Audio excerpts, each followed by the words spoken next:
The key for the Knicks to beating the Indiana Pacers in the Eastern Conference Finals is going to be rebounding the offensive glass.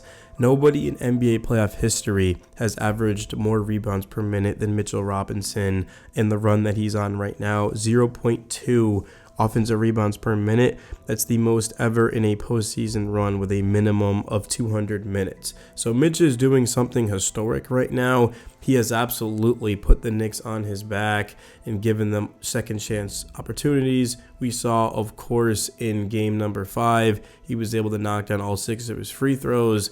He also went out and had, 13 rebounds. Crazy stuff from Mitch right there. Yeah, he finished the game with 13, 6 offensive rebounds. And then, of course, in game 6 at MSG, the closeout, Mitch had 2 offensive rebounds and was a plus 20 in 14 minutes, which is just fantastic. Indiana, they're mediocre in terms of the league at rebounding. In terms of the playoffs, they're at the bottom. They just don't rebound very well. They've even said themselves that that's their biggest weakness, and they've got to fix it before playing the Knicks. Because if New York is able to dominate the glass, I don't think Indiana is going to have any sort of chance in this series. It's going to be too much for them to overcome. And it's not just necessarily Mitch. It's going to be both Karl Anthony Towns and Josh Hart. Because if you look at the matchups for this game, the Pacers, they're going to put, more than likely, I would say Aaron Nesmith and Jalen Brunson. Andrew Nembhard could get the assignment, but of course the last time we played them in February, which was at Indiana, they started the game with Nesmith on him. So it's going to be Nesmith on Brunson. Then they're going to end up putting, of course, I would say Tyrese Halliburton on Josh Hart, and then Miles Turner on Cat, Siakam on OG, and then that leaves Nesmith on Mikal Bridges. And of course, there's going to be a lot of switching and things like that. But for Josh Hart, he's going to have Tyrese Halliburton on him. That's a huge opportunity to attack the glass and to make him work defensively, because Hallie, he's going to be tough to stop, man. He's going to be very difficult with his ability to, again, force Cat onto him in the pick and roll and then make him guard him. Of course, take that 3, or he could drive. So wearing down Halliburton, making him box out Hart consistently, of course, making him stop Hart from cutting, and even just popping out to the three-point line and knocking down that shot. Hart is 12 of 20 open from 3 in the playoffs. That's 60%. When he's contested, that's 31. So the Knicks are going to have to get Hart open looks and just really play through him. And, of course, let him facilitate and run the offense even at times. So that's going to be exciting. But the offensive glass, I mean, this is what the Knicks have been doing the past 2 seasons. They did it against Boston in the playoffs. They did it against Detroit. And then all of last season with Hartenstein, of course, and Mitch when he was healthy.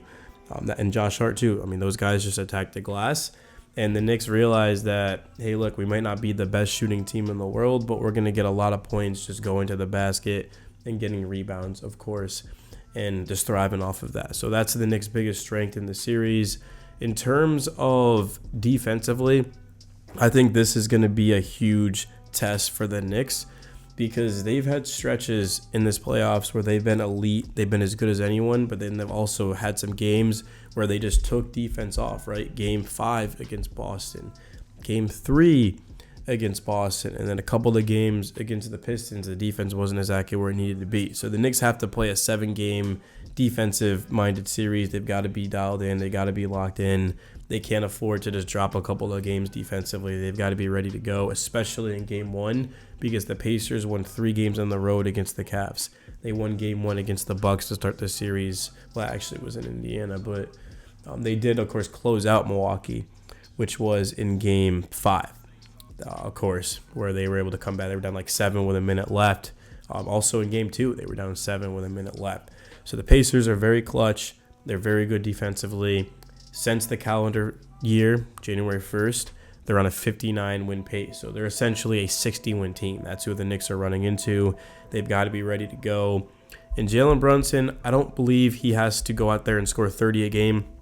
I've mentioned this before. I think this is a series where Brunson has to get other guys involved and be a facilitator and then take over with his scoring down the stretch. Because when you look at Mikal Bridges, OG Anunoby, and I would even say Josh Hart, they're all doing their damage off of the ball. And when they get open, clean looks, they're knocking them down. You look at OG, 48% when he's got an open look on a jumper. Josh Hart, 60%. Mikal's also very good. So Brunson's going to have to get these guys the ball and let them get to their spots and then shoot them. And then for Cat, he took 20 shots in Game 6. He's going to have to continue to shoot the ball against the Pacers, averaging 30 and 12 against them in the regular season. And we talked about, of course, the games in which Turner played. Cat absolutely dominated, man. He had one game where he had 30 points and 9 rebounds. He had another massive double-digit rebounding game. And then the last time he played them without Turner, of course, Cat had 40. So he's going to be the key for the Knicks offensively, just to be able to go to the basket, to be aggressive. And even if he does miss, Mitchell Robinson's going to be there to clean it up. In terms of stretching the floor, that's going to be big as well, forcing Miles Turner to go out there. Because if Turner's not protecting the rim, good. Now you got Josh Hart taking Halliburton to the basket, Brunson taking Nesmith, Nembhard, whoever is given the assignment, Mikal Bridges as well with Nembhard's going to be a tough matchup for Mikal, but he's going to be able to use that size and length that he has over him and get to his spots and not have to worry about help coming. So I think the Knicks are in a good spot to win this series. I think Indiana's a fantastic team. I think this is going to be a tough, physical, long series, 6 or 7 games. I do think the Knicks will win. Feel very confident in this team. I mean, last season doesn't matter. I get so many comments on a daily basis saying that, oh, well, the Knicks weren't healthy last season and that went to 7. Who the hell cares? This is a new team. The Pacers are not the same as last season. The Knicks are not the same. They're two completely different teams. They're much better. And the Pacers, I mean, they've been, like I said, incredible on the road. They've been clutch. They've been poised. They've got a legit star in Tyrese Halliburton. And the Knicks, they're a type of team, of course, that added in a lot more firepower. Mitchell Robinson's healthy. OG's healthy. So health is definitely on the Knicks side compared to last season. And they're going to be ready to go. In terms of the bench, though, the Pacers, they've got a great bench. The Knicks, they've got Deuce McBride, Mitchell Robinson, but nobody else has been able to step up. So Cameron Payne, does he find a rhythm in this series? Landry Shamet, don't expect much out of him. I think it's really the only other guy who's going to have a chance. Precious Achiuwa, I mean, he actually has done well against the Pacers the past couple of seasons. So I think he's a guy that could be called upon and do a lot of damage. Precious, Mitch, and Deuce. Cam Payne maybe can give them something in the non-Brunson minutes. We've seen Cam Payne be able to get hot against the Pistons in Game 1, help lead the Knicks back with those threes that he hit, of course, and he was also getting to the basket. The Pacers, again, the reason why they beat the Knicks last year, one of the reasons at least, was because they had a lot more depth, and the longer the series goes, the team with the more depth has the advantage. So the Knicks, if they can get something out of their bench like they did against the Celtics, like they did against the Pistons, that's going to be big time, man. I'm looking at the highlights right now, not that you guys are seeing, but I'm seeing. And, yeah, Deuce had that insane block off of the backboard. That was lit for sure. Game 1, MSG tomorrow night. I mean, it's just going to be absolutely rocking. The Knicks haven't played in the Eastern Conference Finals in 25 years. I mean, I legitimately haven't even seen them play in the Eastern Conference Finals. I'm super excited about it, man, just to see my team on the big stage.